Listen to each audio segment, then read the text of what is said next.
Secret friends, unite!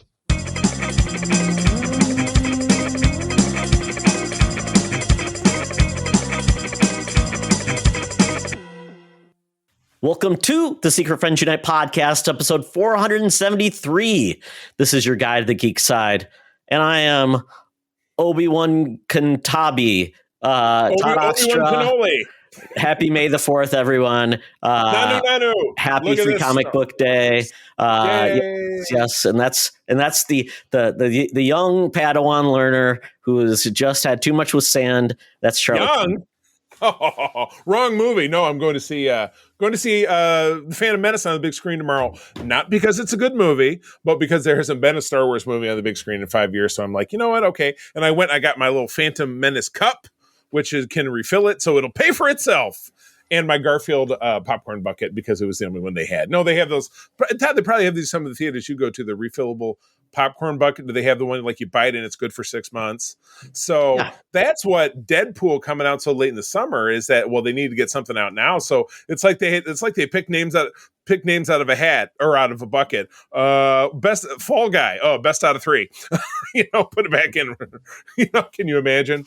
Oh, but good to be here. Yeah, happy Free Comic Book Day. Happy May the 4th. We're obviously recording this on May 4th, which is Saturday. You're listening to this on a Tuesday or potentially later. But we're glad to have you. I'm all Star Wars'd up. Todd, did you go? You went out today for Free Comic Book Day, which I know we'll talk about later. Yep, and I am wearing a. It's kind of a hybrid shirt. My wife got it for me for my birthday. It's got Star Wars ships, but it's also got like real life ships. I don't like the space shuttle, spacecraft. So it's a little bit of hybrid. You're trying to tell me Star Wars isn't real? But I saw it on TV and in the movies, and it looks so real. It's not real. It's laser fantasy. I was going to go to 2 shops, actually 3. The second shop I went to, which is a shop. Charlie, we're going to be talking about this at the back end of the show, man. So I know. I went to this other shop and I'll save it up. But instead, we'll keep things moving. We pay a little bit of the bills at the beginning of the show by talking about the friends on our Secret Friends Unite Patreon. If you visit patreon.com/Secret Friends Unite and give us a shot with the free 7-day trial, you can listen to our normal podcast free of ads. Side note, we're also audio streaming over on YouTube podcast, which is always a little weird to me because we do audio and video 2 productions. But yeah, you can try us out for 7 days for free. We've got a lot of great programs, including a comic book show called Spinner Rock that Todd and I work on. That we actually dropped a very special Star Wars edition today, where the whole core SFU team, we added Mark in the mix, talked about the 1991 miniseries Star Wars Dark Empire. So check that out for free for 7 days. But if you like these fine folks, they've been with us for a while, they support us, and we're super grateful. On our Friends with Benefits level, we have John Sedorf, the awesome Phoenix Sisters cosplay, Brendan Myers, Corey in HD, and Matthew Keel. Our top tier folks are called BFFs. We have the awesome Nias family out there in the Twin Cities, Sean, Stella, and Henry, and Missy Merchant. All of you, thank you very much. Once again, patreon.com/Secret Friends Unite. Pop on in there, try us out for 7 days. If you like what you hear, just like Arnie said, stick around. All right. Thank you, Patreons. Well, let me tell you, this week on We Got This Covered, we've got a comic book from February 1991. I will describe it, and then Charlie will tell me all about it, because this is one of the books that he's read. So this is Web of Spider-Man, number 73. It is part 1 of 4 of Art Attack. And it says, this issue, special surprise scripter, special surprise romance, special surprise guest star, special surprise villains, plus an extra special surprise guest appearance by one of the Uncanny X-Men, and plus a few special surprise cameo appearances. Holy cow. I love that they say an guest appearance by one of the X-Men. It's like, and it's Bill the janitor from the X-Mansion. That's so vague. Also, how can you call something a special surprise guest star when it's the Human Torch, because it's right there on the cover?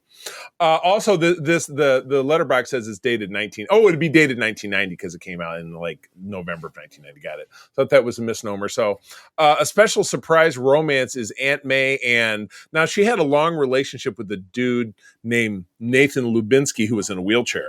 and sometimes Aunt May was in a wheelchair, so I don't ever think I saw them wheelchair racing. That wheelchair would have been, for two. Yeah, wheelchair for two. But yeah, this was the Art Attack arc. This was the first of the 4 issues of it. The penciler of this, and then also the interior cover, was a guy named Alex Saviak, who I met at a con last year or the year before that. Very nice guy. And again, you tend to think of these as like young artist types, but again, this was from 30 years ago, so he was an old guy who was like, oh man, I hope somebody buys smart for me that I can sign. Kind of a bummer. But I always loved his stuff. He had a very meat and potatoes kind of style, which, as you know, that's my jam. But yeah, I don't really know what is going on here, because you've got 3 obviously villainous characters. Charlie, I picked this one so you could explain it to me. I'm working on it. I had okay. It's not like I went and pulled it out of the box upstairs and read it again just so I could be prepared. Yeah, the one guy is the these are the headmen, and they all have weird heads. One guy's got like a jello head. One guy has like a sexy lady body, but his head is being held apart by an orb with arrows shooting out of it. And it's a bald guy with a big beard. Todd, this is what you would look like if you let your beard grow. You could look like this dude right here. And then the other guy is that Ape Man from the Ant-Man? Wasn't that an X-Men? I couldn't even tell you, Charlie. Yeah. But he's wearing like a professor, like a scientist jacket. I thought it was like a lab coat. Like a lab coat, yeah. A scientist jacket. Yes. That's not something. That's what it's called. But again, yeah, we're looking at the special surprise cover inker. It's Al Milgrom. Todd, your absolute favorite artist of all time, Mr. Al Milgrom. Oh, hit Todd up on Threads. Well, special surprise scripter. So I don't know normally who would have wrote this comic at the time. I think Time DeFalco was writing this one. Damn. I'll have to see. There was very few details in this comic, Charlie, for some reason. I'm not sure why. I mean, I feel like I could follow up on social media because I probably have this in my bin. Charlie. Who is it? John Byrne wrote this. This was right at the tail end of his time with Marvel too, because it was the early '90s. And then, I mean, we all know I'm a huge fan of John Byrne, but he is persona non grata for about the last decade after some very not kind things he had to say about the trans community. So he's not somebody who does stuff anymore. Yeah. Yeah. Oh, and then yes, I did say a special. So there's a special guest appearance by a member of the Uncanny X-Men, like I said, Bill the Janitor, and then an initial special cameo appearance, which is Bill the Janitor's cousin. So get ready for it. Is Bill the Janitor Willie Lumpkin? That's possible. No, he was a mailman, and plus his name is Willie. Oh, Bill Willie, got it. No. So you know what? Remind me after we get done here, and certainly feel free to hit me up at C3 Carpenter on Threads or on Instagram or on our Secret Friends Discord. I'll find this issue. Maybe I'll read it, and maybe we can talk about it again next week. But where I am clearly not the newsman that I used to be in my youth, because I was completely unprepared for what we're talking about here, somebody who is really on top of stuff is our senior news correspondent. I'm talking about Madam Web at 124, almost and a half, years young, down to the corner of Hollywood and Vine with all of the news that's fit to print on the internet. That would be Madam Web with our news and views. Let's go for it. Now it's time for Madam Web's rumors and news. Take it away, boys. Thank you, Madam Web. Oh, my goodness, Madam Web. Well, back in your day, you had May Day as the most exciting day on the planet. Oh, my goodness. People were doing streamers, and they were eating hoagies out of newspapers and throwing babies out of windows. It was a great day to be an American. Is that what May Day was? It was about some child murder. Just woo! That's why you don't know about it anymore, Charlie. Right, it was too horrible to remember. Oh my god! Well, it's funny you should mention horrible because I just watched this trailer after you put this flow together because I had somehow missed it. Did this drop recently or maybe earlier this week? I missed this. May 3rd. Yeah, we're getting, it's yesterday. Because we're getting next month in June, the 4th final season of The Boys. I don't know. It feels like maybe Maybe it could be. I'm not sure.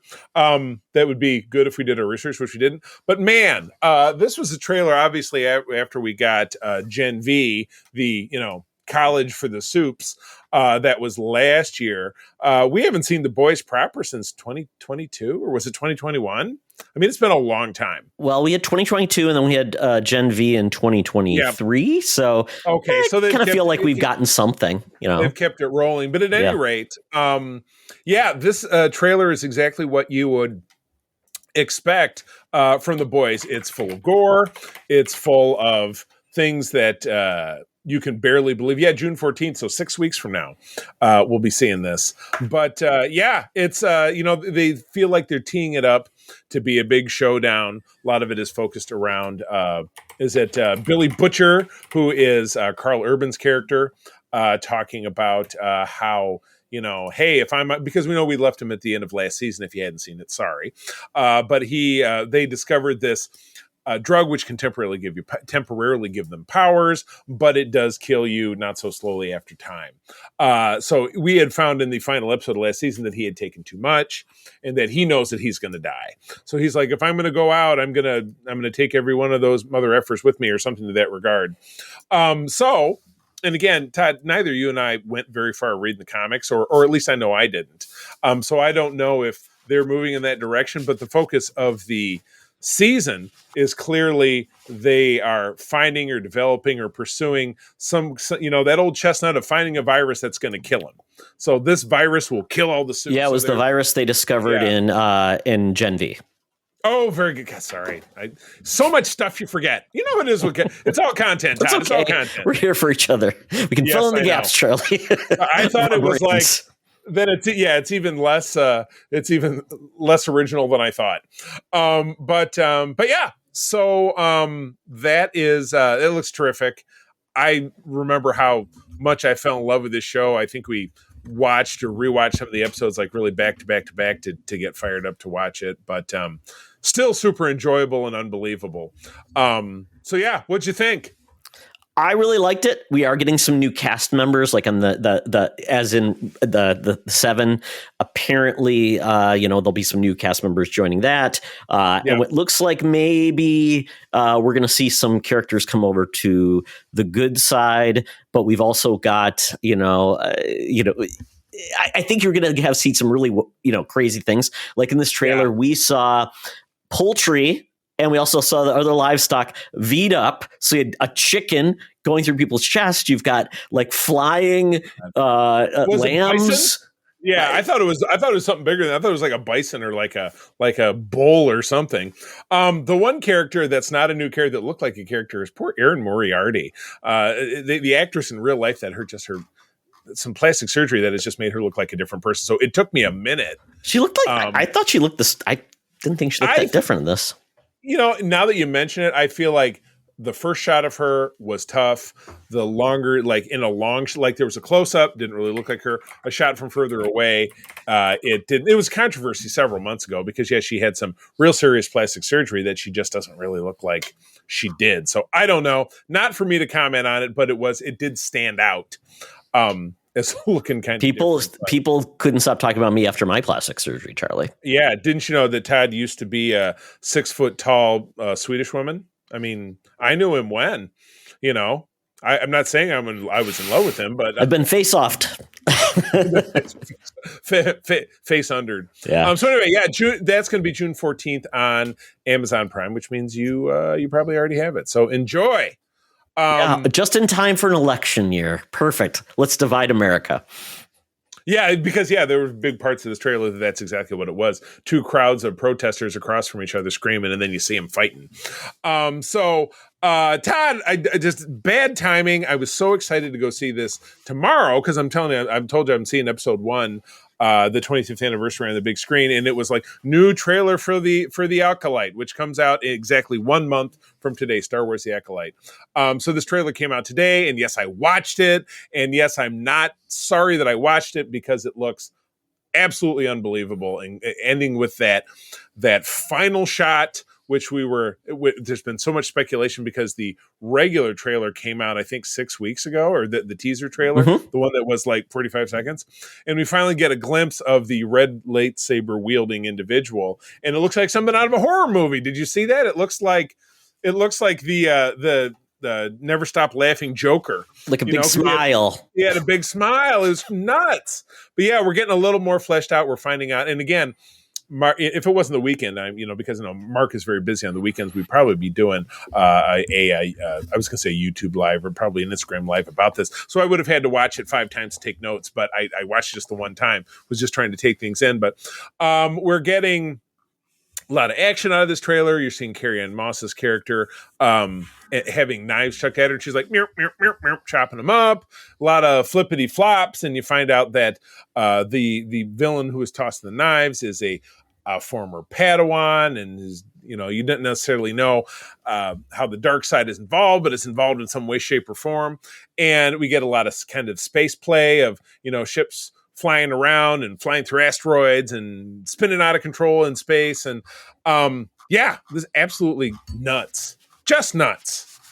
Yeah, I am kind of, I think it's coming into shape that the probably the main protagonist is going to be Lee Jung-jae. He's going to be the master who trained this assassin before that happened. So I'm thinking maybe that's where we're going to be from, but we're going to see a lot of young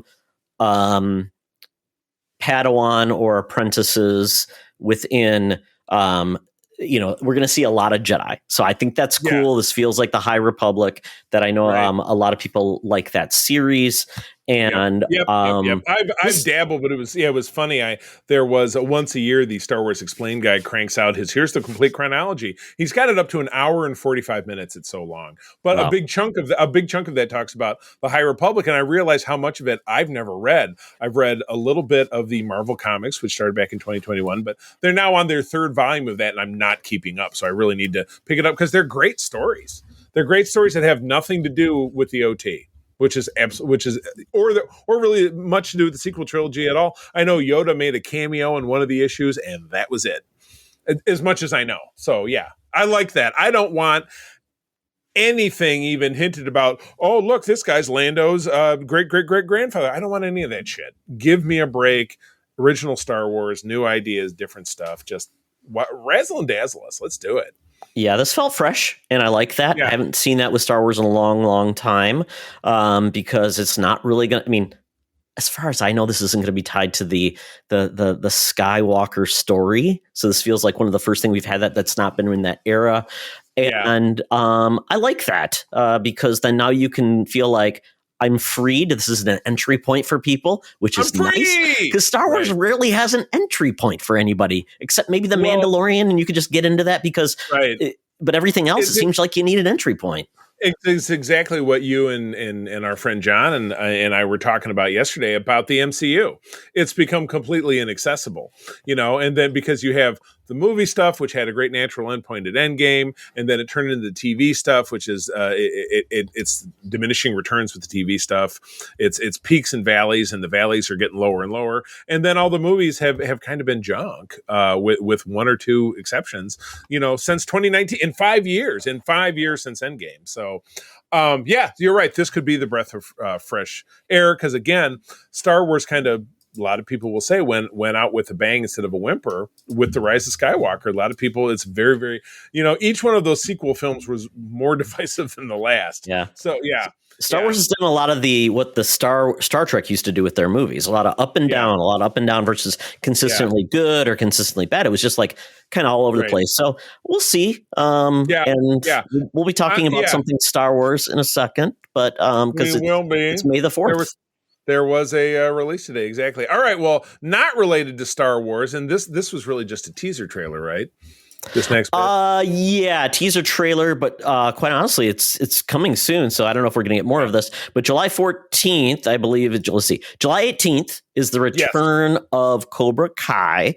The good news is we're getting 15 episodes in the season. That's 5 more than we've got. We're getting a third more episodes than we've ever gotten before. Right.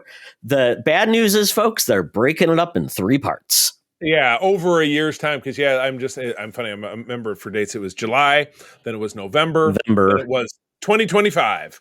So I'm guessing maybe Feb is when they would do it. January or Feb maybe is when they would do it if they want to have it out.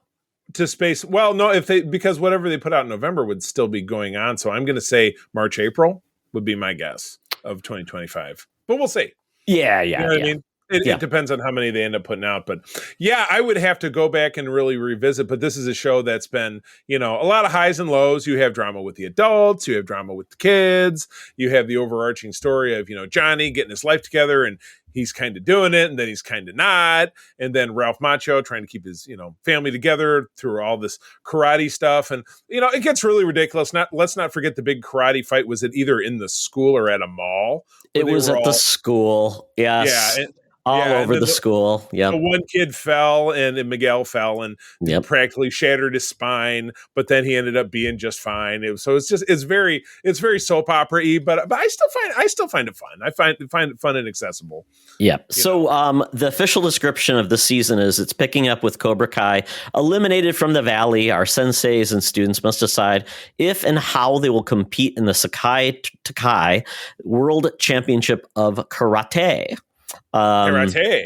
Yes. At this point, that's kind of cool. And it sounds like this is the final season.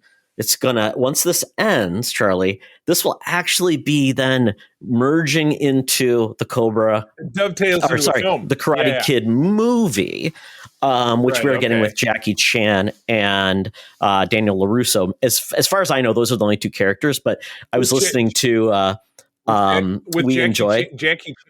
Jackie Chan, who is wasn't he the Mr. Miyagi in the reboot? Yes. Was that connected? Yep. Yeah. So it was connected. Well, they're going to be connected. So they are really going to be connected. Same universe, cinematic universe. So it was funny because they were talking about this news and they're like, yeah, we're probably going to see like the wife of Daniel being like one scene calling him like, hey, how are you? And then and then Johnny will probably send him faxes of his butt. Just have a cameo. Right. So there'll be very limited cameos on the TV side. Yeah. Probably just focus on that. So yeah, I'm so glad. The connectivity, right? That's cool. Yeah, what a weird comeback from a show that started on YouTube Red or Red. Yes, not RedTube. YouTube Red. No, don't go there, Charlie. Yeah, there's probably something there with Karate Kid out there. So, but yeah, YouTube Red. Yeah, one of those like Yahoo Screen and all those weird services that no longer exist. Just taking a swing and seeing if they can make it in the streaming world. So, awesome. So that is July. So yeah, we've got a lot of stuff in June, a lot of stuff in July that we're talking about that's really starting to shape up. So finally, one of the great actors, particularly genre wise, of our time. One of his first films was the first thing I ever saw him in. Do the Right Thing. We're going to talk about Do the Right Thing. He was one of the neighborhood yo-yos in that, along with the Radio Raheem, who was the guy who walked around with the big ghetto blaster. Boombox, yeah. Which was, I'm sorry, that was something we called it back in the 80s. I apologize. Boombox. That's a great film. I might grab that off my shelf when I head upstairs. I love that film. Your Boombox? Yes, my boombox. No, Do the Right Thing. I think I have it on disc.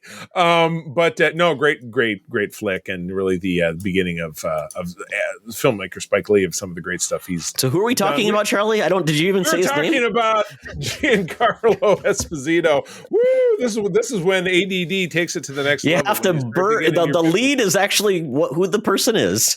Yes, exactly. Well, Giancarlo Esposito, set to join the Marvel Cinematic Universe in a mystery role, promises it's better than you can imagine. And as we were just saying, we can imagination is the limit here with the MCU. There's nowhere to go but up. But yeah, Giancarlo Esposito, we've obviously seen him in genre circles as Moff Gideon, or Moffy Giddy, as he's referred to as. I sound like Trump when I say that. A lot of people call him Moffy Giddy in The Mandalorian, but yeah, famous for his role in Breaking Bad, which April and I just finally watched, and just what an incredible show. He was even great in that stupid vampire movie that you and I watched, the Annabelle, not Annabelle. What the hell's the movie we just watched? Abigail. Very close. Abigail. Yeah, A names are scary. But yeah, he was named vampire in that movie and still managed to pull it off. Spoilers. Spoilers. Sorry, for a movie nobody saw anyway a month ago. What seemed like it was a month ago. So yeah, he's made this declaration. It's not. He's is he going to be Professor X? That's the popular fan cast. But discounting that, what do you think? Who do you think he could pull off? Reed Richards' dad. That's a good question because he says we'll learn about his role sooner rather than later, which makes me think I think Marvel may be back at Comic-Con this year. Nothing's been announced. Marvel may feel like, and maybe it'd be part of like is it July? So they could be doing a Deadpool thing, and maybe they could be talking about the next film, which is what, Captain America, and a few others. So he could be, Charlie, I'm going to guess he's going to be in Thunderbolts. And I'm guessing he's going to be Blue Marvel. I don't know. That's a black character. Yeah, like who could he be? I'm trying to think of like if we think of Thunderbolts, it would be like, villains who became heroes undercover. And I'm trying to think who he would be a good fit as. The Beetle? I don't know. Have we ever gotten Henry Gyrich? No. He could be like a new person putting together, like he could be the foil to Julia Louis-Dreyfus's character, maybe within he's the agency. Shadow Man. He could be like a Henry Gyrich or somebody like that. It could be like, Well, and that would dovetail very well into future things related to mutants, and Mutant Mania is getting really pumped up with the X-Men '97 cartoon that's going on right now. So, all right, so what, that's a cool prediction. But yeah, listeners, hit us up on the socials, on our Discord, Secret Friends Discord, or certainly over on Threads. And let us know who you think he would pull off being. The X-Men thing, I don't know if it's been counted or discounted, but beyond that, give us your more interesting predictions of what you think he could do. It's a role he said you wouldn't think he would be in. So I'm guessing, not Professor X, probably not Magneto. He's not going to be the live action Rogue or Jean Grey. I wouldn't think he'd be in those roles. No, you don't think probably so? not. Oh, man, sorry, Charlie. What a bummer. Talk about subverting expectations. So, geez, and you dropped something else in here for us. What do you got? It kind of mixes together. So we're also getting another casting that we're going to get. Paul Walter Hauser from Cobra Kai is apparently going to be in the Fantastic Four film, and they aren't telling us who will play in the role is, but I've got to guess. That's gonna be Willie Lumpkin. Boom. Boom. Mailman to the stars. Exactly. All right, what's your guess?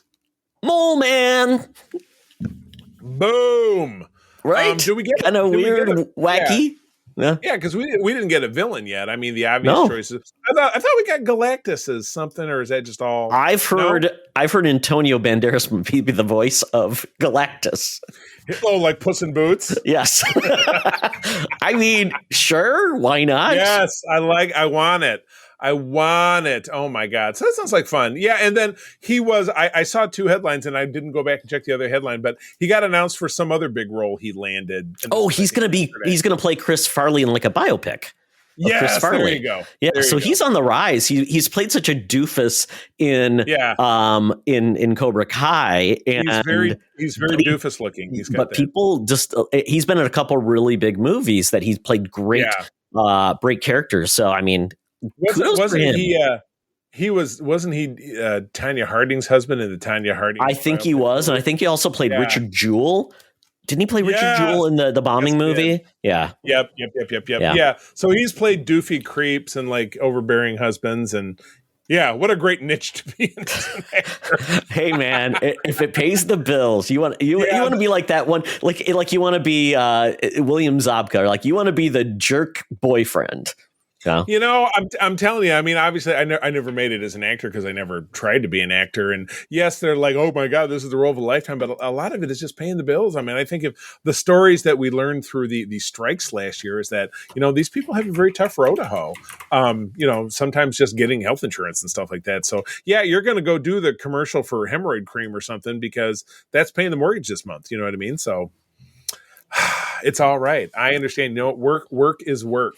Some of it's art, some of it's work. But anyway, on that fair note, that is the end of the news. Todd, time to get out the Fuber app, the Feeble Uber app. We are due down for our regular table slot at the Geek Easy talk about things we're enjoying this week. But as we get into that Uber and he turns on that Sirius XM radio station, the 90s at 9, which is my favorite, all of a sudden I hear this advertisement. Hey, Secret Friends Unite, let me tell you about Zencastr. We use them for our show, and now they're supporting us. Zencastr is now the all-in-one solution making podcasting easy. It's the ultimate web-based podcasting solution. Provides high-quality audio and video podcast production and hosting. With a full suite of professional tools, podcasters can seamlessly record, produce, and publish studio-quality content, all from one dashboard. Being a creator has never been easier. And we chose Zencastr because of the ease of use, high quality output, and it makes it super easy for our guests to come on.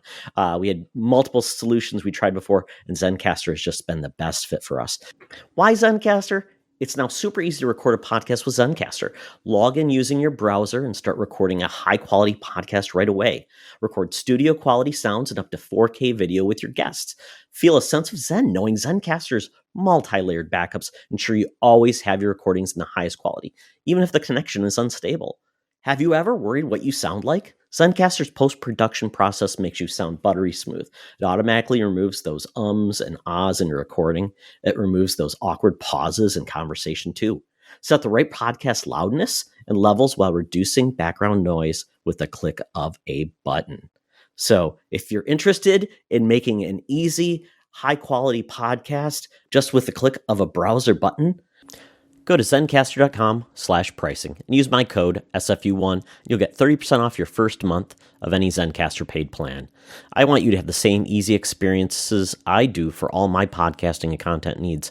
It's time to share your story. Now back to the show. Talk nerdy to me. Talk nerdy to me. We're sitting in the Geek Easy. Drinks are poured, cover band's playing, and we are ready to get our nerd on. A little light this week for us because we're going to be having a big discussion in the Thunderdome about some various topics. But this week, I went to the movie on a Friday night, which is very rare to me, but my wife is at a retreat. My son was working, so I'm like, hey, I got nothing better to do. I'm going to see The Fall Guy. Todd dating himself with the Fall Guy. No Heather Thomas, I'm guessing. Oh, it was wonderful. I had my own seat. It was great. Didn't have to sit by anybody. Sang a little bit to myself. Didn't have to sit in somebody's lap, so that's good. Nope. It was great. No, it was great. So I had a great time seeing The Fall Guy. This is Ryan Gosling, Emily Blunt, Aaron Taylor Johnson. Hannah Waddingham was in this. I didn't even know that. She was great. And then Winston Duke was also in this. Great cast. Him. Yeah, great cast. Really enjoyed this movie quite a bit. And part of it was, and this was directed by David Leitch, who's done a few other things. I'm trying to think what else he directed. He directed Bullet Train. No wonder I like this. He also directed John Wick. He also directed Atomic Blonde. So really good at action. Really good at action. Very fun. But it's a comedy, right? I mean, the trailer absolutely a comedy. This is great. The chemistry between Ryan Gosling, Emily Blunt is amazing. They are so wonderful together. This movie has, I love Ryan Gosling. He's even said this, goes, I can't do the dark movies anymore. My family doesn't like it when I do them. So he's like all engaged into this lighter fare, which quite honestly, he's amazing at. He's very self-deprecating. He's handsome and he's got a great sense of humor. And it really works. And the part I liked about this is essentially based on the 80s TV series by Glenn A. Larson. And it's wonderful. Champion. It's wonderful. Heather Thomas is lacking, so that's okay. I forgive it. It's okay. The premise of this movie is just basically he's a stunt guy, has been basically backing up Aaron Taylor Johnson for years. He's the stunt man. And Emily Blunt this is her first directing job that she's doing. And she's doing a movie called Metal Storm, which is absolutely hilarious, because when you see this movie, you will automatically think, did they get the idea from Zack Snyder? Because this movie is essentially a Zack Snyder film. That's all I will say, because you'll notice it throughout, and it's a wonderful thing. Oh my God. the other part I love for some, they went deep into the song, the Kiss song. I was made for loving you, baby. You were made for loving me. That song is completely through this movie. They do it in different versions. It's amazing. I was even singing along by myself. There's a great karaoke scene in this movie. Ooh, that's not Jam. He likes karaoke. I think this movie is great. I loved it so much. It's a crowd pleaser. I think it's going to make about $30 million. Nice. I think, though, this one could grow. Kind of like that one. Oh, man. That one romantic comedy movie from Glenn Powell. Oh, the Anybody But You or whatever. Because that movie just continued to grow and grow for some reason. It just got crazy. So we're all in so much trouble because I think we all had it on our brackets, but I probably had it the lowest of any of us, so I don't know. But I did not have Fall Guy because I did not think it would do. I didn't think it would beat the top 10, but I could be wrong, and I hope it does well because I really like this movie. And it was the first movie out for our competition. Yeah, not including obviously the Phantom Menace, which I'm sure will make millions of dollars coming back. Or not. It'll just be people like me going. Some adults have to trick their children into going to the movies, and this will be the reason what they do. Yes. Jar Jar Binks. Oh my gosh. So anyway, speaking of Star Wars, and even though Jar Jar did not make an appearance, got up this morning, and it's May 4th, and there was a drop of 6 little short films called Tales of the Empire. This was a flip side to the Tales of the Jedi, which came out right around the same time back in 2022, which gave us 6 vignettes that were in a lot of ways focused around Ahsoka and events that happened during episodes 2, 3, and then in the Clone Wars, where this really divides it down the middle because it does focus on events that happen starting with the Clone Wars. So we're split. We got 3 segments that focus on 2 different characters. The first segment focuses on the Morgan Elsbeth character that we saw in season 2 of The Mandalorian. I went back and watched that episode again because I'm like, I don't remember that. And I say an Asian guy, but there's no Asia in space. So everybody is a space, whatever you're going to call him. So he was a space Asian. Looking like whatever it is. But I didn't remember that character at all. But he was a very big part of this. But we go through seeing her genesis of what made her not such a great person. General Grievous makes an appearance. That's very exciting. Are we going spoilers? No spoilers? Light spoilers? You know what, folks? This will take you literally an hour to watch all 6 episodes, maybe a little longer. So pause here, come back if you want to not get spoiled. We'll go just buck wild, but yeah, it shows it shows her redemption and being rescued from living on a world that's being overrun by the Separatists. It then shows her flashes forward to the time of the Empire, where she's a businesswoman, a designer of a fancy type of TIE fighter that is deemed too expensive by a big fat. She's sitting in a boardroom scene. Didn't that kind of make your skin crawl? It's like, look at all these assholes shooting this woman's idea down. She wants kind of like what they do. It reminded me of me of that one episode, or the episodes of I'm blanking on it now. Remember the one Imperial woman in, was it Mandalore? What was she doing? She was trying to track down. Maybe it was Andor. I'm trying to remember. Deidre.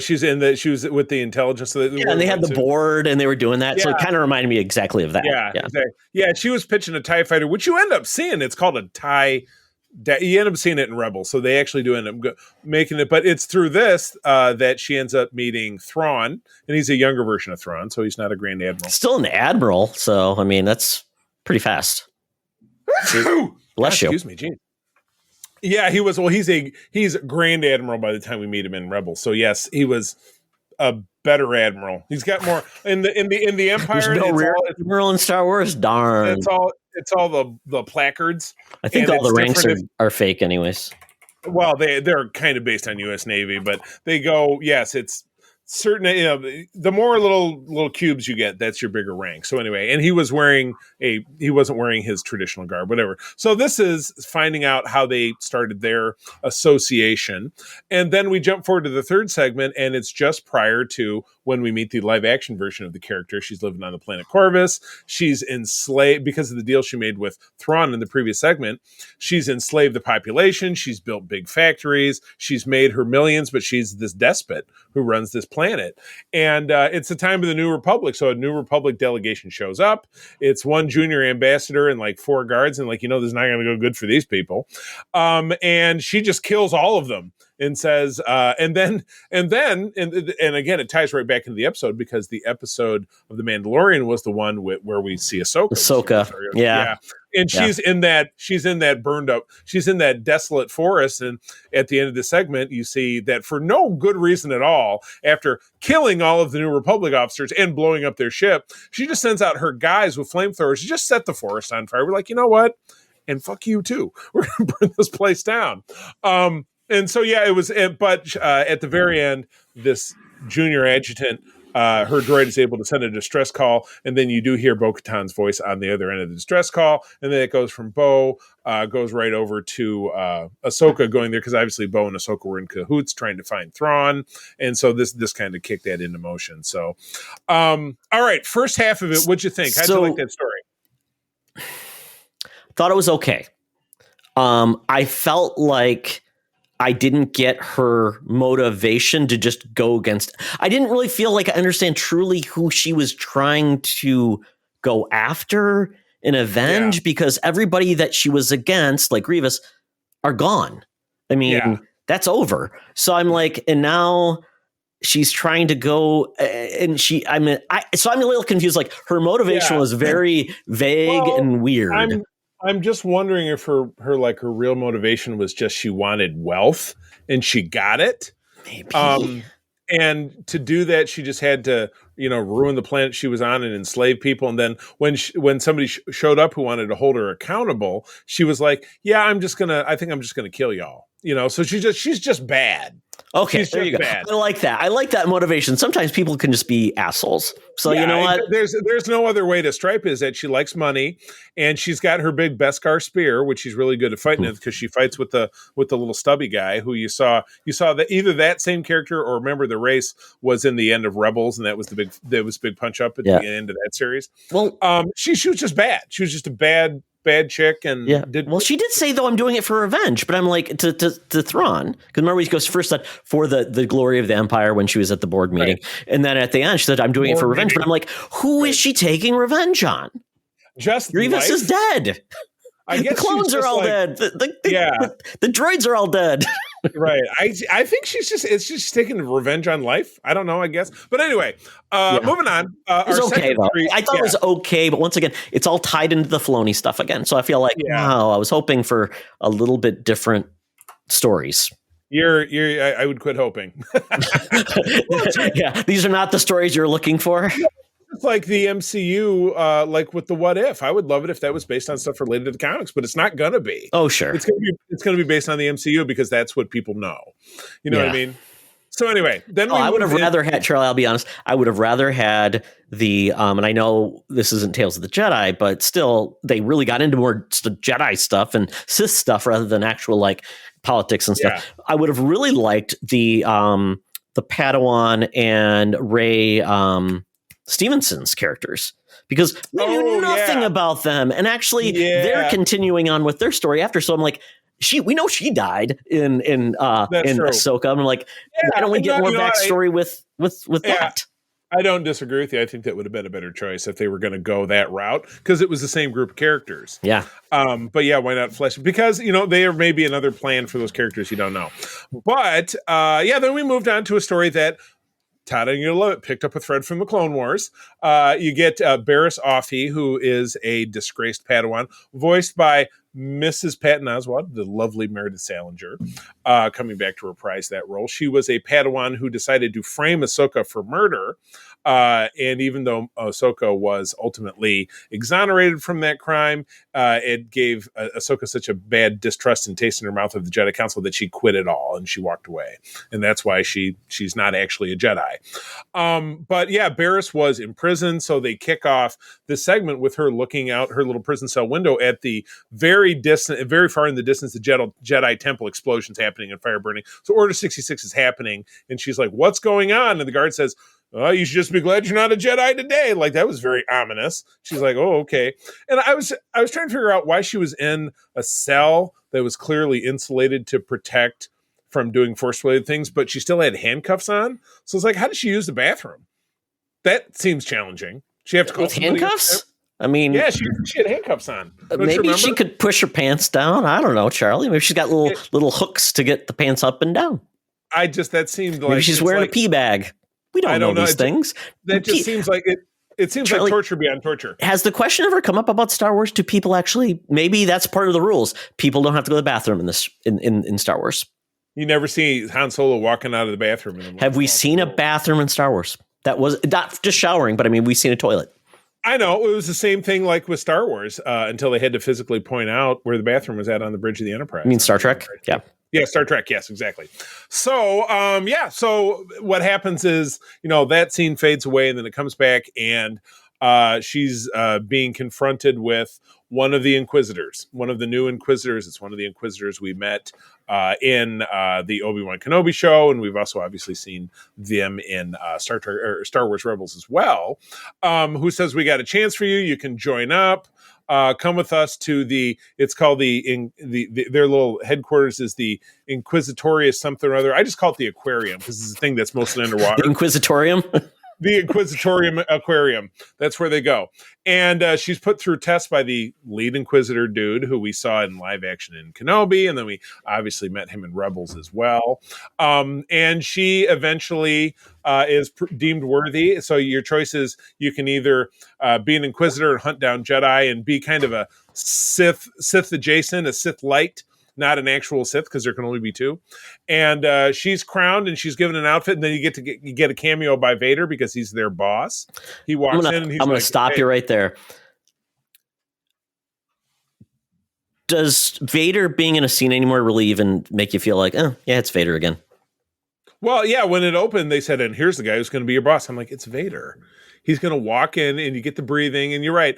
There are those calibers of fans who hear this stuff. They're like, oh, shit, oh, my God. But I was like, okay, it was just whatever. Okay, I get it. Vader keeps showing up. I mean, he is like, I don't know. At this point, I feel like the resonance and big impacts of like what we used to get with Star Wars are kind of dead because we've seen a Vader a million times. He keeps showing up in all these prequel things, and he's got to knock it off. But anyway, she goes on her first mission, getting into the second segment where they have to basically their whole job is to suss out Jedi, and right from the start, Barriss is not, and Barriss is like this third sister or fourth sister. I don't know. They're called brothers and sisters, but each one's like the third, the second, the fourth, whatever it is. I can't remember what her designation was.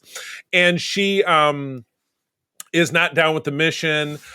She tries to get a confession out of a kid by being, doing a good cop, bad cop. But then, the first woman whose name is Lynn, that was like evil. She's Evil Lynn. Evil Lynn. Very nice.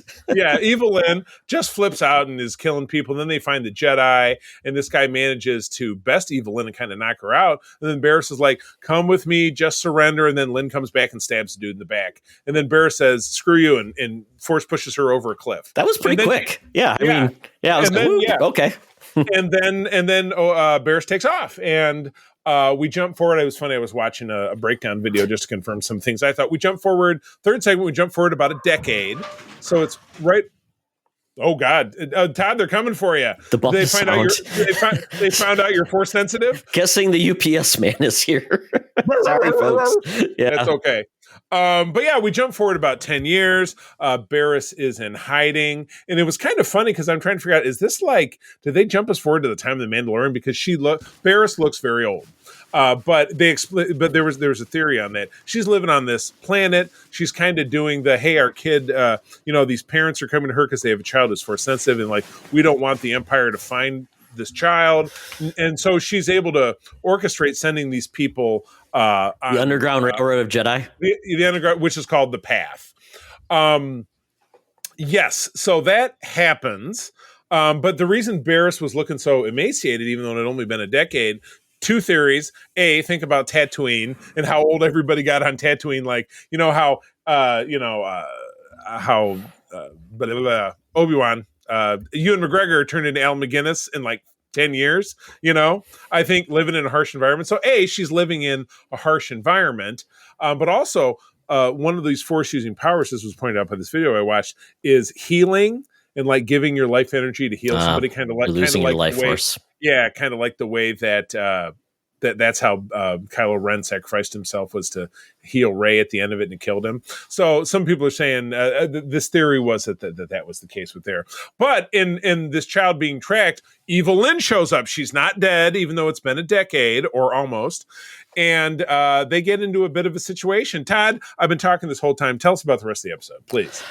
I really liked this last episode. I thought it was really well done, because essentially Lynn is confronting her, and basically she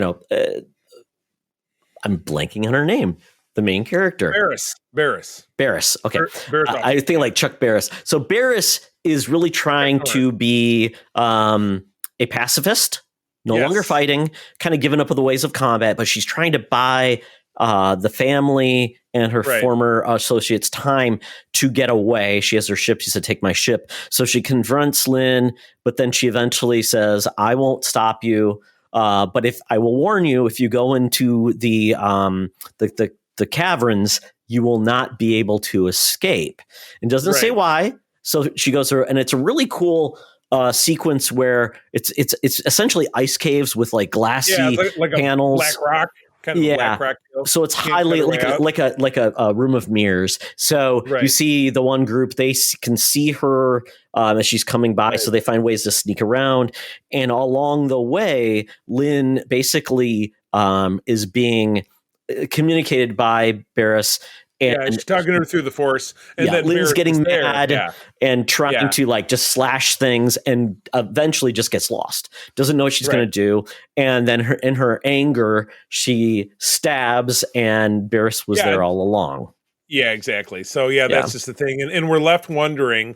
Barriss is continuing as she's dying. You're still seeing her puff breath, because again, it's a ice world and it's cold. But she's saying the Empire wants to make you feel like there's no way out. This whole cave is a huge metaphor of your life. You have a way to get out, and so you do see that Lynn, she leaves her red lightsaber behind, and she's carrying Barriss out of the cave. You don't necessarily know if Barriss is alive or dead, so you're not left to imagine what the deal is, and then it ends. And I will to wrap this up, Todd, I agree with you. There's no doubt that the Barriss story was much more compelling than Morgan Elsbeth stuff. It was great. I liked the character again. I liked the character. I liked her arc back in Clone Wars. I liked Meredith Salinger, because I'm a big fan of her husband, and I'm a big fan of her work. And I thought this was great. I thought this was ultimately, this being Tales of the Empire, underscoring at the end how the Empire rules through fear and hopelessness, which is that's very on brand for them, as you and I are always fond of saying. And I think this really underscored it. But it also shows how people still have a choice. They just have to have the bravery to make the choice. And I think that's what Evil Lynn did. She became Good Lynn at the end, or maybe she did. We don't know. So she became Goody Lynn. Yes. Goody Lynn. So anyway, obviously all 6 of these great segments, and they're anywhere from 12 to 15 minutes long each. Yeah. Those are out there on Disney Plus for you to watch as you celebrate your love of Star Wars. So I dug it. I had watched Tales of the Jedi again yesterday as a refresher. I don't know. I could necessarily say, I think Tales of the Jedi was more consistent.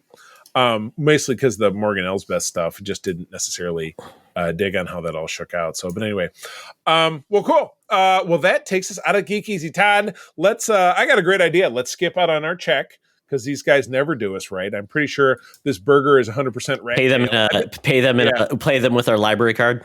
Yeah, exactly. Yeah, I think this burger has a rat tail hanging out of it. I don't like it, but I'm going to get up my Air Qantas app. Time to get down to the land down under. Hologram Tina and the mutants await. We're going to do something a little different as we dip into the virtual mailbag. Let's go. Welcome to another edition of Thunderdome. Thank you, Tina. The mutants have been gathered for a topic or game to be entertained. And this week we're doing something a little different. We're going to talk about Free Comic Book Day first, and then we're going to dig into the mailbag. So we've got some questions, so we're going to talk about those. And thank you so much for folks who submitted those. We'll get to your questions very quickly. But we want to talk about Free Comic Book Day, which is today, May 4th. And hopefully everybody got a chance to go to their comic book shop, the local comic book shop, get some free comics, but more importantly, spend some money so they can keep doing this awesome stuff. So Charlie, How was your tale of Free Comic Book Day? Well, I looked, there are 3 shops here in town that I like, and then there's probably 2 that I don't. So I kind of discounted the ones that I wasn't crazy about. But the one that's closest to me, I talk about it all the time. It's the place where Shizor came from. So it's a very important shop. Argos comics and used books. Under a new ownership in the last couple of years. Roger and Crystal are the owners there. We've become friends with them. They're very nice folks. They opened an hour earlier than the other places, and they are in a part of town that's it's very nice, but it's littered with other little bookstores. So you get kind of it's East Town, which is here in the Grand Rapids area. So it's a lot of young hipster types, young families. So it's got kind of a different vibe than your average it's falling apart kind of comic shop or something where you're going to have a huge crowd. So when I walked in, I got there, they opened at 10. I walked in at like 10:03, because you know me, I'm going to be earlier on time for everything, because otherwise it's going to drive me out of my goddamn mind. I walked in there, and there's like 5 people there. Books were all out. Crystal, like I said, it's a husband and wife. She was behind. So she was behind the counter. They were training a new guy on the register. He seemed she introduced me to him like, oh, here's so-and-so. But Crystal and I were just having some catching up chat. Roger wasn't there yet. Roger, last time I saw him was a couple weeks ago at the Comic-Con that we both worked, because he had a big booth there. And, we were doing the thing with Graham Toski, so I'd wander by and chat him up quite a bit. Just super nice guy, huge Star Wars guy. So he'd be in hog heaven. I got my books, and I know we're going to talk about our books in a little bit because it was another question. We'll kind of leave that. But I got my books, and I wanted to buy something. I had a poll to pick up because I'm getting the 40th anniversary reproduction of each issue of Marvel Superhero Secret Wars. So it's April, so issue 4 was out. It's that great one where the Hulk's holding up the mountain, which is one of the first superhero comics I ever got. But I remember my original copy of it, the back cover was in tatters. It was so weird. So anyway, I have a nice crisp copy of it. Won't even really bother to probably open it. I'm just buying it so that I have the set, because I think the set's cool. Issue 12 of that series, I had, which was the double-sized finale, I have signed by Mike Zeck. You and I did that when one of the years we were at Wizard World. It's framed, it's in my den. So I grabbed a Star Wars magazine that had Grogu on the cover hugging the Babu Frick alien. I got that for April. So that really, I got the Babu Frick, because because my wife's traveling, she's home tonight, so that's a surprise I got for her, because she loves the cutesy poo stuff. And that was it. I jumped in my car, and because the next place I was going to didn't open till 11, and I went home and got back on the computer, and I waited till about 11:02. I jumped back in my car. It's about 15 minutes to the next place. This is Tardy's Collector's Corner. I've talked about it a lot. The old owners were it was Kirby and his wife, Deb. Deb, once upon a time, actually phoned into the show, recorded a message for us. Remember when we used to have the bat phone? Oh, yeah. She recorded a message for us. This was, probably close to when we started doing the show 10 years ago. And, they have, that's a little bit more of a traditional comic shop. It's a tight space. There's toys everywhere, where Argos is we have used books, and we have new books, and we have comic books, and everything is very, very just as such. Where Tardy's is a little bit more traditional, a little bit more kind of rough and tumble. Also, newer owners there, Gavin and Deanna, they've been there about 7 years or so as owners. They were employees, and they took over as owners. So I pull around the corner, and it's in a little bit of a rougher neighborhood, like place you probably wouldn't want to be after dark. But as I pull around the corner, Tardy's is in a block where it's them. There's a restaurant. There's like a cell phone store and then a post office. The line was down to the post office with people standing on Holy the cow. sidewalk. They had people from the 501st there, so there were Star Wars characters all over the place. Todd, I get along with some of those people. I don't get along with some of the other ones. I did. They're all stormtroopers, Charlie. How can you tell them apart? You just know, you can tell it by their cars with the stickers on them as you drive past. It was a dead giveaway. But what I thought was, I got the books I wanted at Tardy's, which I got 5 books or so. And I thought, if I go in there, I'm going to spend money I probably shouldn't even bother spending. So I just, and the parking lot was really chaotic. They have one of these parking lots that when you pull in, the spots are vertical, and it's only, there's only one space where you can get in or out. So as I pulled in, actually you drive all the way around the building and then you get out. So that's how I did. So I didn't get out, but kudos to Tardy's. They put their stuff together the right way. They've got a great group of customers there. They probably did very, very well today. So I feel good for them. And then by the time I was home, the third shop, I'm like, it was a complete other end of town. And again, why go and why spend money I don't need to spend? Where I went, I spent money and I felt good about it. So what about you? What did you do?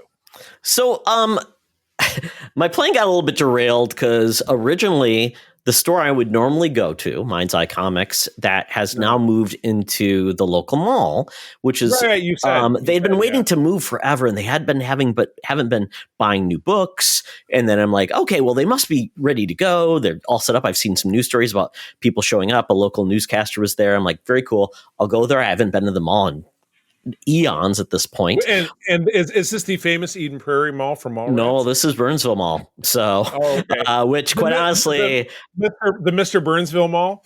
Yes. So this mall, I don't know how long it is for this earth. I know it's being bought and they're going to do something, but at this point, don't know. But I was going to go and I messaged them because I didn't see anything about Free Comic Book Day, because you can go and say, find places that are doing this.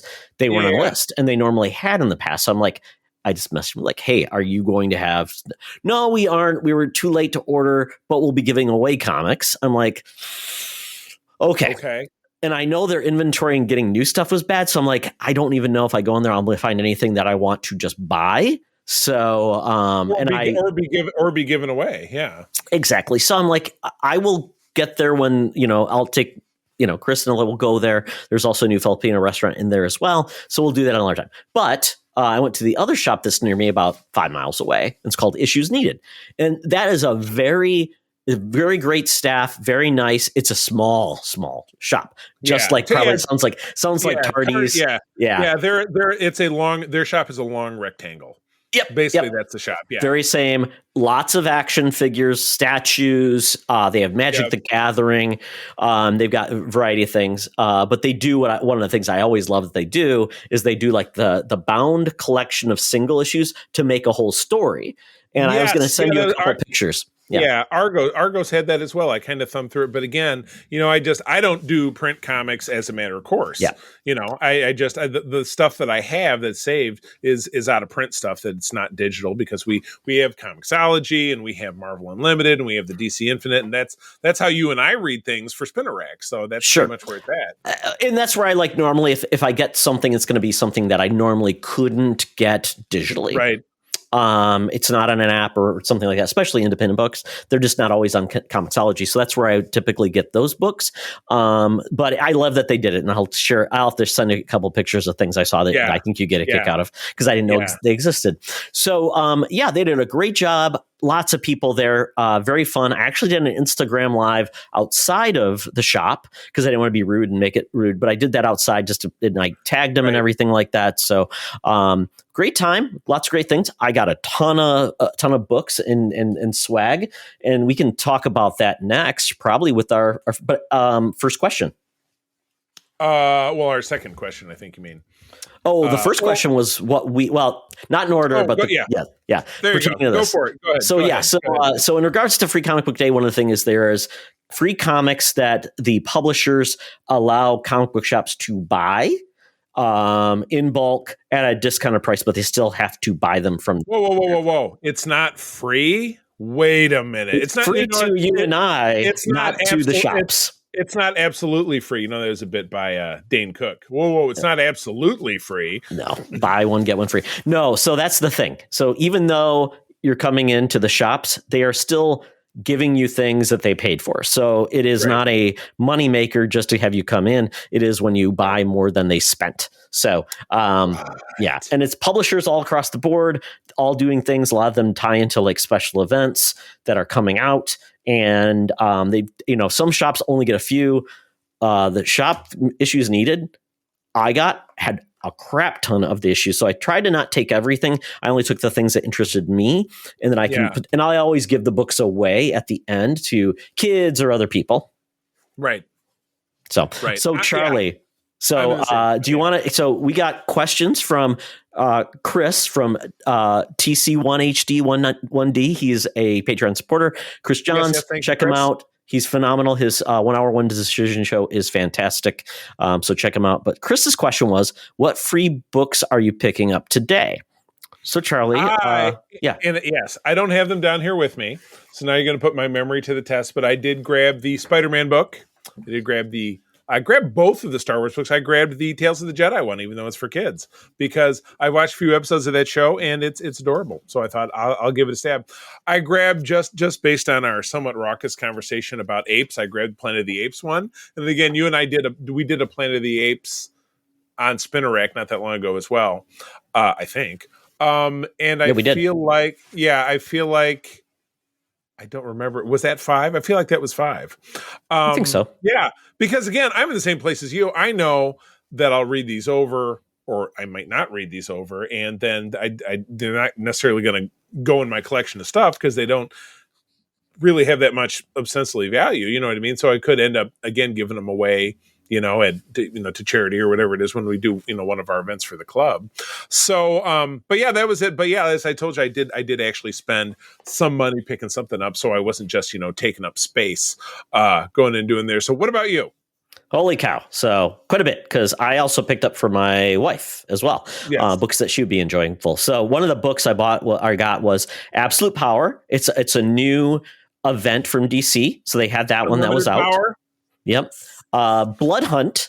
I also picked that up. They had Blood Hunt #1. That's Marvel's vampire event. Oh, the event.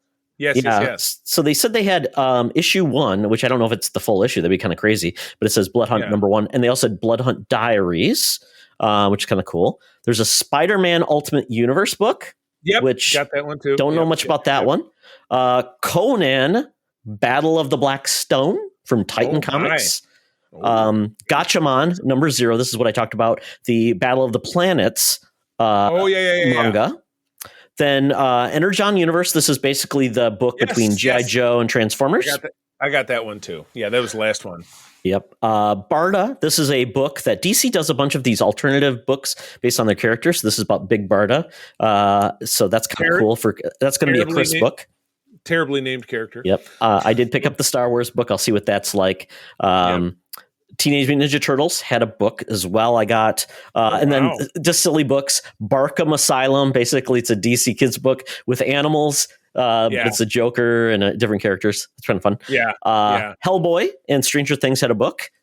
Oh, nice. Oh, I don't think I saw that one. Yeah, I might have seen these other ones if I had, braved the line to be at Tardy's. But again, I'd hold it up, but you probably can't see it through my thing. Yeah. I just assume other people have them. You know what I mean? Yeah. So, well, that's why. And my we've got friends that have kids, so we always get them because they don't always go. We'll give them away. Yeah. So there was Monster High. That's it's a series that my wife likes. Maleficent, the Disney character. Maleficent. Yep. Marvel Voices. That's a cool book by special, people of color, sometimes people of different ethnicities. Witches of Brooklyn, just a fun book. My wife will get that. And then they had some weird ones too. These weren't tied to Free Comic Book Day, but they had a Marvel's Must Have, which was Uncanny Avengers issues. Had 3 comic books in it. Oh, I saw that too. I did kind of eyeball that as well. Yeah. And there was a Marvel Must Haves. Which was Spider-Man Deadpool. So kind of a precursor to the Deadpool movie come out.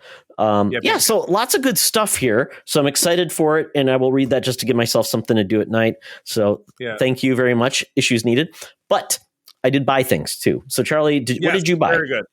Well, as I had already said, I Yep. picked up my issue 4 of the Oh, that's right. Real Yep. Secret Wars, and then I grabbed the an issue of Star Wars Insider that had Grogu hugging the Babu Frick for April. Oh, okay, that's right. Okay, Yeah. got it. Cool. Well, very cool. So it's weird. I spent more than I thought I was going to do, but What I you? got for you. tricked into, Charlie, foil covers. I did see There was a because bunch of them. You probably can't see it very well. I But grabbed previews for Marvel. It was April for July or whatever it is, and I was reading through, and it did say retailers / consumer ask about foil covers. So yeah, I guess foil covers they're making a comeback, or like Mean Girls are trying to make it a thing. It's like Fetch, they're trying to make it a thing. I don't know, trying to bring it back. It's retro, everything is old, it's new, it's the 90s. Everybody loves the 90s. Yeah. who knows? So I got Absolute Power, that the new event from DC. It's a foil cover, very cool. Spider-Man with Superman on the cover. Very pretty. But that was $10 for one issue. I didn't know it was that much, but I'm like, you know what? I'll buy it. I have purchased $10 single issues in the last few years, and I won't say, but like I think it was Amazing Fantasy 1000 was these Amazing are pretty Spider-Man thin. 700. Yeah, it wasn't 64 pages or 88 pages or whatever it is that you would expect. It's basically like a buck a page. That's what it felt like. Yeah. So the other book I bought that was also a foil cover that was $10 was Gargoyle's Quest. This is the Disney animated series. Nice. Yeah, and essentially they're bringing it back by the original creator Greg Weisman, and that is a really cool cover. It's got Demona and the other gargoyles. So you know what? Why not? I'm there. I'll buy it. I'll support it. Very cool cover. Didn't cost a lot. I also got, Charlie, a gem. I didn't own this comic. It's one of my favorites that I remember as a kid, and that is X-Men 181. And it's basically young dragons in love, and it's got Lockheed and the big giant. And this is where they go to Japan. Yeah, it's $4. Yeah, well, sorry, people who are listening to this on audio. So it's a good thing you did a great job describing it. Yeah, so that's good. It's an iconic cover. I remember seeing it, and I'm like, "That's so cool." But Revco was out of it apparently. Sorry, Revco drugs. Revco, how could you? Yeah. Oh, the other thing they were giving away, these little hero clicks, Harley Quinn this year. Nice. The other thing I grabbed, because I did see it advertised, it was a little postcard that said, take this postcard and go to Marvel Insider and punch in a code and enter yourself for a chance to be drawn into a comic book and get 10,000 points. I follow the points on my Marvel Insider, which you get every time you. I have like 300,000, which means I get like a free free graphic. You can snag trade paperbacks and stuff for like 60. Yeah. So, but I mean, again, we have all this stuff here. Oh my goodness! Excuse me. And then the last thing, Charlie, this was cool. This is really cool. It was $25, and you can't really see it, but maybe you can. Oh yeah. Is that a calendar? It is a calendar. Yeah. But fabulous. The cool part about it, it's a 6 foot long by 2 feet calendar. It makes a mural by Alex Ross. That seems very handy for any. Well, I have a huge quantity of what you have right there, that series he did back in 2020, in my den. I have about 15 of them framed side by side. That's my decor because I love that series so much. Oh, this is and it's hard. It's like hardcover. It's not like thin, right? And and I have I think we actually bought a print book of it with tear out pages, so I could frame even more of them if I wanted. Well, and this one's got individual images too on the back side. And it's got the calendar. For $25, I'm like, this is pretty amazing. And if I find some way to keep it not destroyed because it's paper. Well, that was like I said, the bound book version of it that I had. It's tall, but they're I think they're 11 by 14 prints. But I had picked it up, back when those came out for the first time. So, well, good, all right. Well, that's you made the most of it. That's more than Todd usually goes out there and spends on stuff. So, but you were supporting local. That's awesome. That's a good deal. Awesome. Okay. Awesome. All right, you want to tackle some of the rest of these? Yeah, well, we'll go to the next one. Chris had another question because it's comic book related, and we'll just stick to that. He said, "Did Joe Mad ever finish Battle Chaser?" So Joe Madura, he is he was the artist for X-Men back in the day during the Age of Apocalypse era. Very phenomenal artist. Love him to pieces. Then he made Battle Chasers. It was his own imprint. He did 9 issues and then stopped. And then he went to make video games. So he actually owns a very successful video game company. The book went on, or it just was over? No, it stopped. And then we're like, are you ever going back to it? You never finished the story. He made a video game for Battle Chasers as well. So people are like, want more. So we did get back to it. So it is out there, Chris. You can buy the collection that he did previously of all of the Battle Chasers, plus the new issues. I don't know if he's got a plan to completely finish the series or just wrap up what he's got or kind of leave it there and come back to it after time. But yes, he did come back to it. So check out Battle Chasers.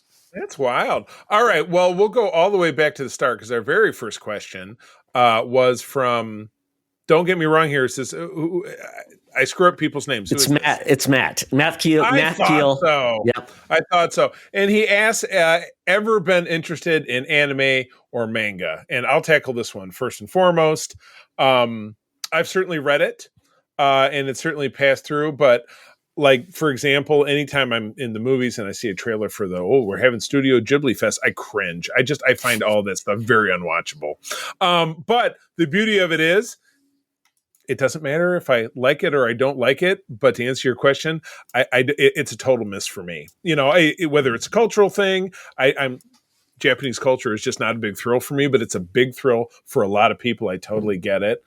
So I do not. It's great that it's so prevalent and easy to find. And I think it was a Crunchyroll as a service where they show all that stuff. That's awesome that people are able to get access to it. But yeah, for myself personally, not so much.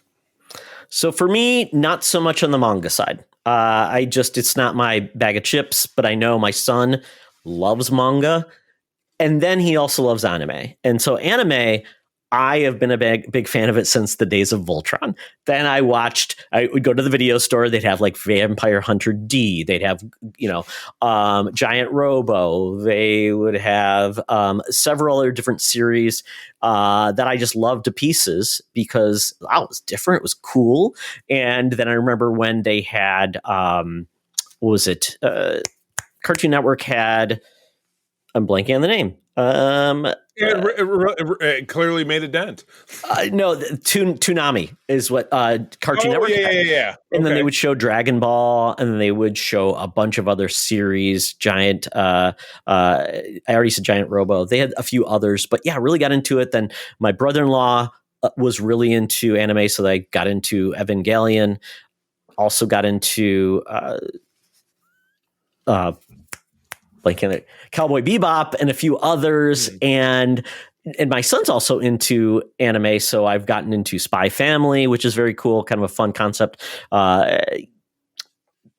Demon Slayer, which has been a big hit in our house. And then also the number one for Logan is probably My Hero Academia. And Charlie, I think you're familiar with that one. Yeah, very familiar. It's superheroes of taking on bad guys, and it's very crazy, weird. It's heart touching. Sometimes it's just weird, but I really like that. Yeah, so that's where I'm at, and I would say I'm usually more of a fan of Western animation, like Avatar, and also Blue Eyed Samurai, which was amazing. So I do like those shows too. Blue Eyes Crying in the Rain. All right, well, final question is from our guy Clint, who was on with us. Ryoketsu. Yeah, weeks back. 2043. We have covered a lot of this ground, but we'll certainly dig up any more. Since it's May the 4th, which we've been somewhat demonstrative about, what do you want to see be done or come out with the Star Wars franchise in the future? We've been over this one a lot, and the beats are pretty solid for Todd. We know what Todd's looking for, but Todd, go ahead and break it down for us. Great question.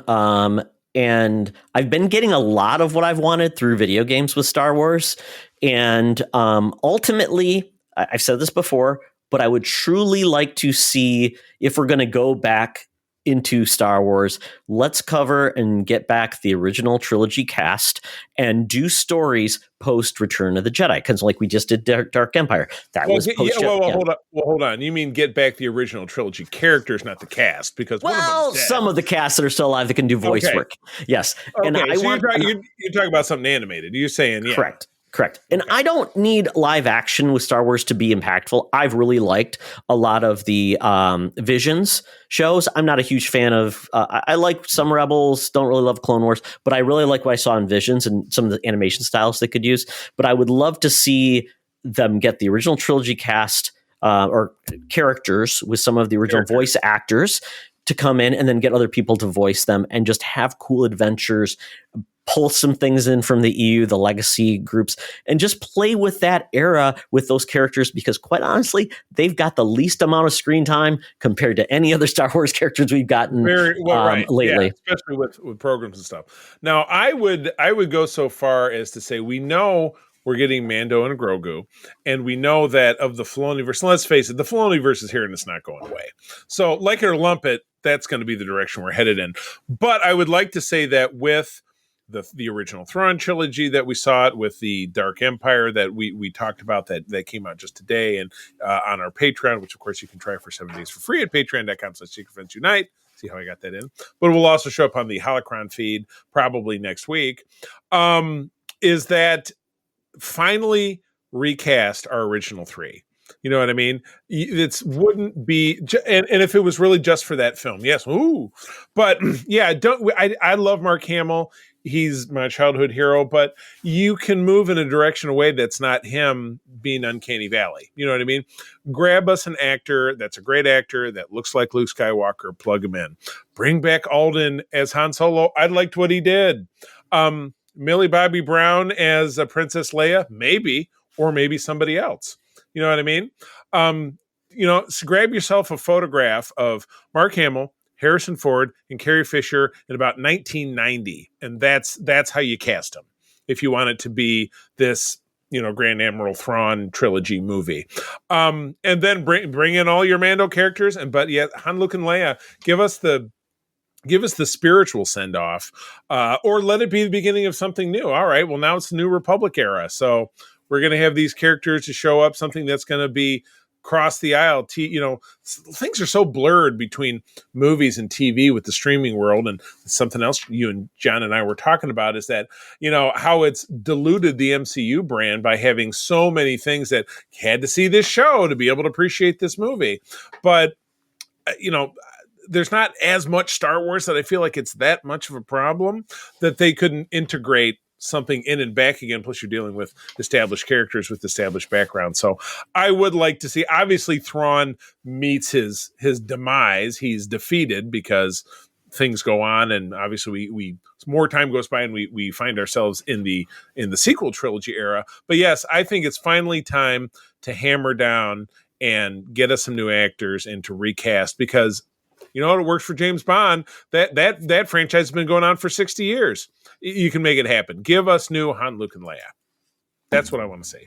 I will say the last thing I would like is, after we know we're getting post-sequel saga adventures, I want to find a new enemy that has nothing to do with the Empire, has nothing to do with Jedi or the Sith. I want to find a force, maybe potentially alien, that is a threat to the whole of human alien kind that we know that they have to go against. They had that great race in the EU, and they were from outside of the galaxy, and they were like Groot. They were like evil, like plant people that they could make, like they turned Coruscant into like a forest or whatever. Okay. And I'm drawing a blank on the name, and somebody please hit me on Threads or whatever so I don't have to look it up. But it was the main villain of one of the big latter trilogies of the EU in the 90s, and it was the I can't remember. Yeah, Chia. Yes, exactly. It starts with an N, currently in the Be careful. No. Currently, the Nihil is the villainous race in the High Republic comics and books. So it was the one in the Neil. It was just Neil, like Neil Diamond. Neil.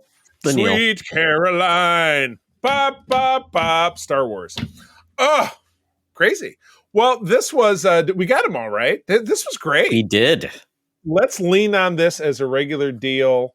But maybe not as a whole segment, but maybe we give ourselves we'll pick a top 3 we get people to write in, and we'll space them out. But we're not going so far as to bring back the hotline, but we do have secretfriendsunite@gmail.com. Feel free to send us a letter, make it short so that we can read it. Yeah. But no, this has been fun. I've enjoyed doing this. But yeah, that's the show. So thank you very much to everybody for listening and tuning in. And Threads has been good for you're very active there. That's where a lot of these questions came from. I'm trying to be better about it. But Todd, in addition to finding yourself on Threads, where else do people find you out there? They can also find me. I mean, our Facebook group still exists, and we're still getting people that come and join that. So, if you want a more casual thing, Facebook is there. If that's where you don't go to the other socials, go to Facebook. We get Messenger there. We've got our group. So check us out on Secret Friends Unite at Facebook. We also have a podcast page on Facebook as well. We put stuff out there. If you just want information about our podcast, it's there. Yeah. SecretFriendsUnite.com is where everything is, and also our SecretFriendsUnite.com/Patreon if you'd like to check out a free trial. And the other way around, patreon.com/secretfriendsunite. All right, either way, you might be surprised. Yeah, see what happens. And then myself, just yes, exactly. In Soviet Russia, website reads you. Oh my God. I, like Todd, I'm over on our Secret Friends Unite Discord. Best Discord in the whole wide world. Don't verify that. But you can also track me down on Threads and Instagram. C3 Carpenter, just go ahead and spell it out. But love to spend a ton of my time, as I say, every week, working with my wife and several of our close friends at the USS Grand Petoskey. That is one of the bigger chapters of the International Star Trek Fan Club in the world. We are based here in Michigan. We're just adding our 5th chapter here in Michigan, which is very exciting to us. But I also do help out the good folks in Canada in Region 13, a couple 3 chapters over there. So if you're a Trekker within the sound of my voice, go to sfi.org, plug in the state where you live, and we can help you find a Trekker there. Or just feel free to drop me an email, rc13@sfi.org, and say, I'm a Trekker and I need some help. I can help you out, help you find somebody near you. With that, friends, as always, thank you for joining us. I'm going to tell you that sharing is caring, and to keep on trucking. Be the hero, not the villain. In a truck. I'm the unknown stuntman that make Eastwood look so fine.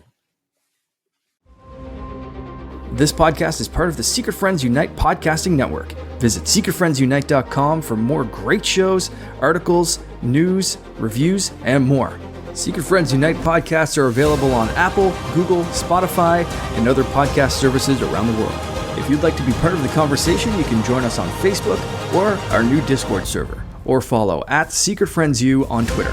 Please subscribe to Secret Friends Unite on YouTube and visit our merch store at tpublic.com. Just search Secret Friends Unite. Thanks for listening.